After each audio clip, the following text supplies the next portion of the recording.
St. Genevieve is a community full of unique and friendly people. This quiet town is host to many quaint small businesses that not only lie at the heart of the town, but define it. Each business has its own appeal and story to tell.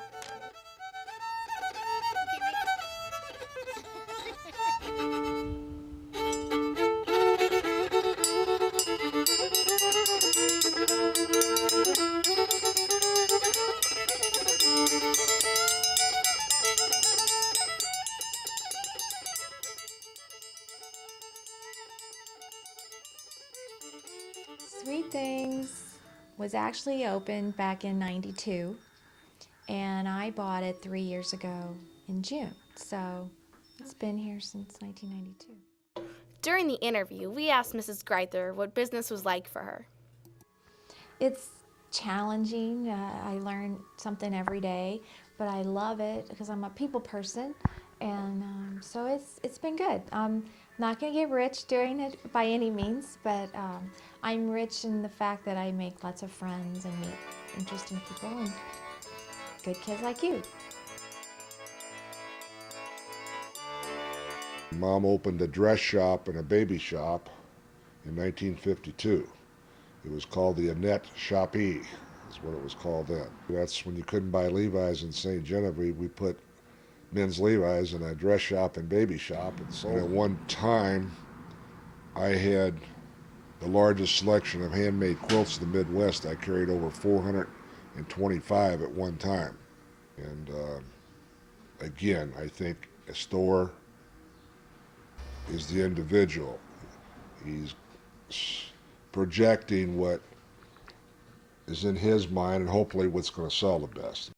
Part of what we do is to try and get the facts about various things out to people, because a lot of the time people make decisions on the basis of the information they have. And if it's not good information, if it's not solid information, then the decisions aren't going to be good, solid decisions either. We're in our 12th year, Okay. so lots of longevity behind us. No, it hasn't always been located here. My husband's mother had the shop earlier down on Main Street, and then she's moved up here. The other thing about reporting news in a small community is that sometimes there's not a lot of news. And so sometimes the kinds of things that would never make it into the Post-Dispatch or never make it onto television in the St. Louis market are things that are big stories for us, because we are the kind of community where people care about what happens to other folks because they know them and they've known them all their lives. So the nature of what we consider news is also a little different. And on your topic of small businesses, a good example is the fact that several times a month we send a photographer and take a picture of a ribbon cutting for a new business in town. It may be a very small business, maybe a sole proprietorship in one little room somewhere in the downtown area, but it's still news. Each store probably has a little more unique items that they maybe like themselves. You know what I'm saying? Not necessarily what sells the best, but they like to project it's what I'm getting at. And that's us probably here too. But I collect radios, as you can see. I collect glass reamers, the juicers. I collect guns. I collect cars and trucks.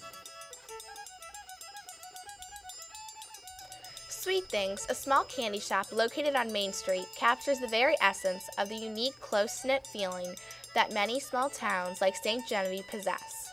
What makes this popular candy store so unique is its welcoming atmosphere and the gift shop with a selection of handmade artwork.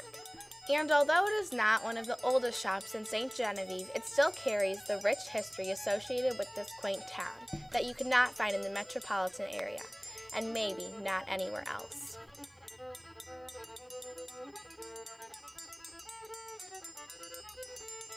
All of us are different here in St. Genevieve. A lot of communities, you'll go into some of the stores and they'll have a lot of the same items. In town, we try very hard not to do this so that everybody will be able to find lots of different things in town. The merchants downtown here do draw tourists. Yes, we do. If there was no antique collectible stores downtown here, there would be less tourists coming to this town. The other thing that small town newspapers are important for is that they sort of reflect the philosophy of the community, and to let the community look at itself in an organized, truthful, accurate kind of way so that they can decide what direction they want to take as a community. And then there's one more thing that we do.